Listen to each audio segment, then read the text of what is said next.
Ma'asyiral muslimin rahimani wa rahimakumullah jami'an, sidang salat Jumat yang berbahagia.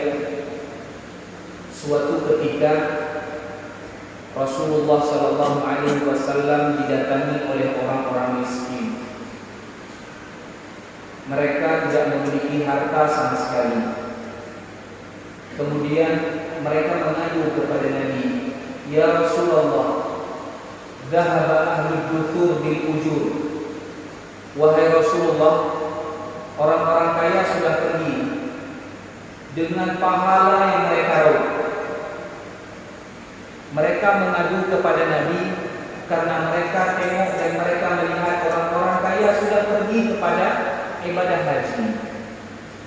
Lalu bagaimana kami ya Rasulullah? Kami miskin, kami tidak punya harta, kami tidak punya uang, untuk makan pun susah. Bagaimana kami bisa seperti mereka? Orang-orang kaya itu salat seperti kami salat. Mereka berpuasa, kami berpuasa. Mereka tahajud, kami tahajud. Jadi apa ya Rasulullah kelebihan kami sehingga kami bisa menyaingi mereka atau memang menyamailah? Kemudian Nabi SAW bersabda, "Maukah kalian aku beritahu suatu amalan yang apabila kalian lakukannya maka hitungannya sama seperti sedekah?" Nabi bersabda, "Likulli tasbihatin sedekah." Setiap tasbih, kalimat subhanallah yang kita ucapkan itu adalah hitungannya sedekah. Likulli tahmidatin sedekah, setiap tahmid itu sedekah. Walikulli takbiratin sedekah, dan setiap takbir itu sedekah. Wal amru bil ma'rufi sedekah. Ternyata sedekah itu bukan perkara punya uang atau tidak, tapi siapa yang mau melakukannya. Nabi SAW bersabda, tasbih, tahmid dan takbir bisa menjadi sedekah. Wal amru bil ma'ruf, mengajak orang lain kepada kebaikan, ajak untuk salat, ajak untuk zakat, atau ajak kepada kebaikan, maka itu nilainya sama seperti sedekah.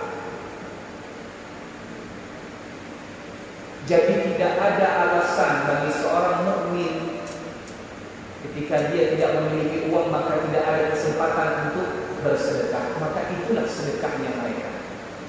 Maka orang-orang miskin tersebut berbahagia, senang dengan apa yang disabdakan Nabi, sehingga mereka dapat keutamaan seperti mereka walaupun mereka tidak bisa berangkat ke haji.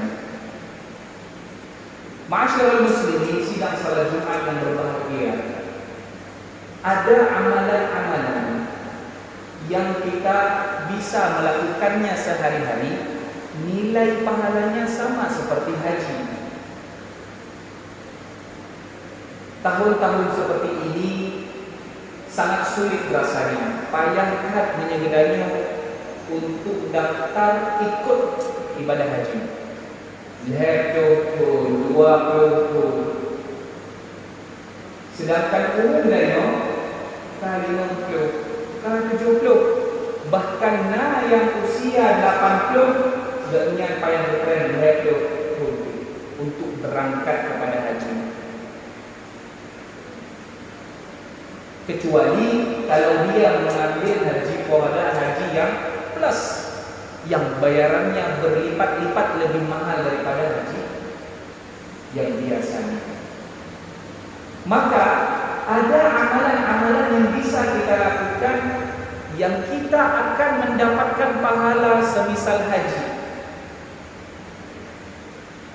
dan dapat kita kelompokkan ada di antara 7 ibadah yang bisa kita buat. 4 di antaranya bisa kita buat di dalam masjid ini, terutama bagi kita orang laki-laki. Bagi ulul azam, mandulnya jilid di dalam masjid. Yang pertama adalah ibadah salat berjamaah.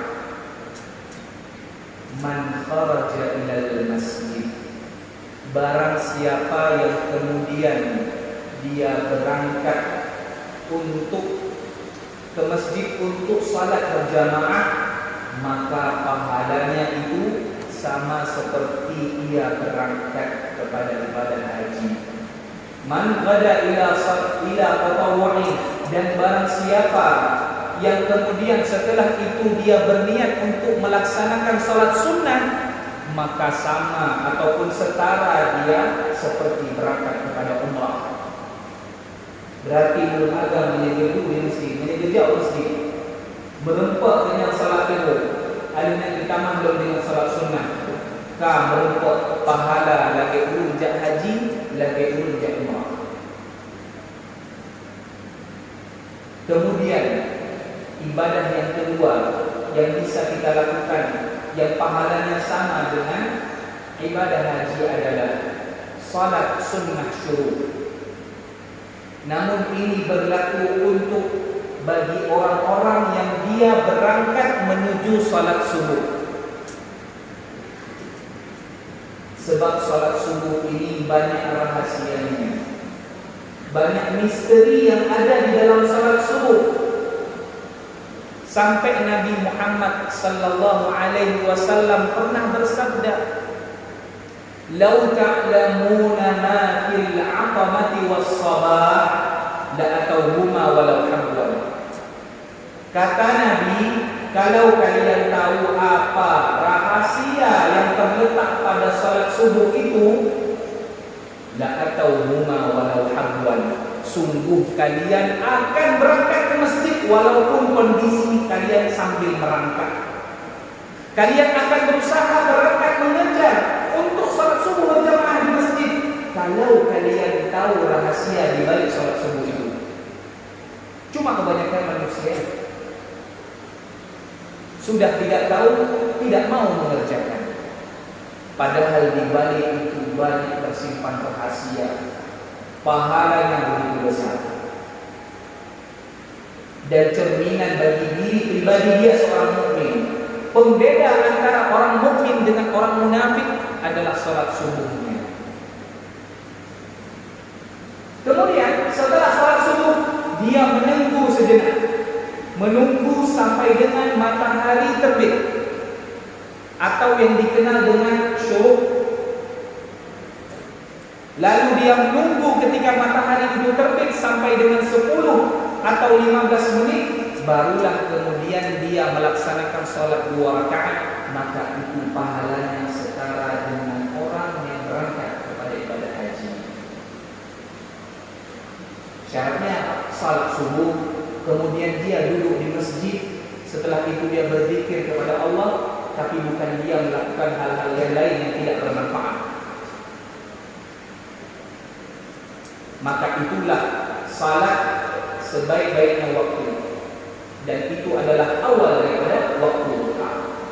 Kemudian ibadah yang ketiga yang bisa kita lakukan di dalam masjid dan pahalanya setara dengan ibadah haji adalah menuntut ilmu atau mengajarkan ilmu di dalam masjid. Maka barang siapa yang mampu melaksanakan itu, maka pahalanya setara dengan ibadah haji, ya, semisalnya. Dan yang keempat, amalan yang setara dengan ibadah tersebut yang bisa juga kita lakukan di dalam masjid ini. Tentu orang-orang saat ini lupa dan luput daripada ibadah-ibadah seperti ini. Mereka lebih banyak berangkat ke tempat-tempat yang tidak diridhai oleh Allah Subhanahu wa taala, ataupun tempat-tempat yang sebenarnya sia-sia ketika dia lakukan. Namun kalau dia lakukan ibadah-ibadah ini, maka pahalanya lebih banyak dan lebih bagus dia dapatkan, sebagaimana orang-orang yang berhaji mereka mendapatkan pahala. Amalan berikutnya yang bisa dia dapatkan lagi adalah birrul walidain.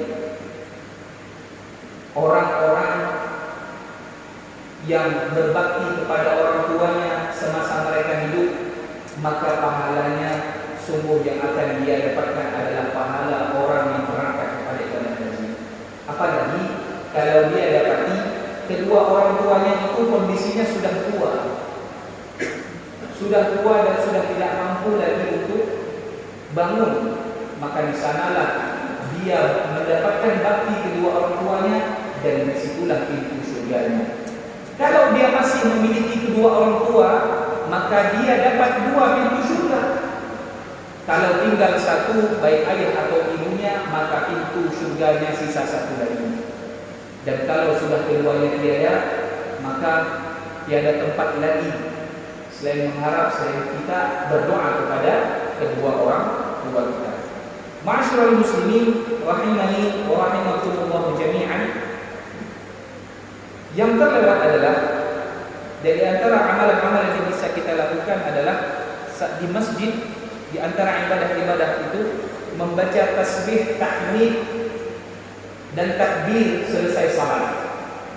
Jadi menjadikannya alif salat, kemudian kadung siap untuk berzikir kepada Allah, mengucapkan tasbih subhanallah 33 kali, kemudian tahmid alhamdulillah 33 kali, lalu takbir Allahu akbar 33 kali, kemudian menjadi bilangannya 99 dan ditambah dengan la ilaha illallah wahdahu la syarika lah, lahul mulku wa lahul hamdu wa huwa ala kulli syai'in qadir, maka dia mendapatkan pahala sebagaimana orang-orang yang berhaji. Dan yang terakhir di antara amalan dan ibadah tersebut adalah yang akan mendapatkan pahala semisal orang yang berhaji ketika dia sudah punya niat untuk berangkat haji, sudah booking tempat untuk berangkat kepada ibadah haji, tapi ternyata Allah Subhanahu wa taala menakdirkan dia wafat sebelum berangkat kepada ibadah haji, maka orang tersebut tetap akan mendapatkan pahala haji karena dia telah bertekad dalam dirinya dan sudah siap untuk berangkat haji. Cuma ternyata Allah Subhanahu wa taala menakdirkan dia dipanggil kepada hadirat Rabbuna Subhanahu wa taala. Ma'asyiral muslimin rahimani wa rahimakumullah jami'an. Gedanya obek sampai dua. Tanya katrun bak bulan Zulhijjah. Para ulama dahulu, sahabat-sahabat dan tabi'in, di bab 10 Zulhijjahnya mereka bersungguh-sungguh dalam beribadah sebagaimana 10 terakhir bulan Ramadan. Namun karena kurangnya dalam informasi dan juga kurangnya kita ilmu sehingga luput daripada ibadah sunnah ini. Sunnah ini menjadi terlupakan, yaitu beribadah, berfokus untuk ibadah di 10 awal bulan Zulhijjah. Banyak sekali rangkaian ibadah yang bisa kita lakukan, termasuk di antaranya berpuasa. Boleh berpuasa dari tanggal 1 sampai dengan tanggal 8 Zulhijjah, atau dia berpuasa semampunya dia dari tanggal 1 sampai dengan tanggal 8, selang-seling atau semampunya dia. Dan yang paling sangat ditekankan ialah berpuasa di tanggal 9 Zulhijjah di hari Arafah. Karena sabda Nabi SAW, barang siapa yang berpuasa di hari Arafah, maka Allah Subhanahu wa taala akan mengampuni dosanya selama 2 tahun. 2 tahun itu 1 tahun yang telah lalu dan 1 tahun yang akan datang.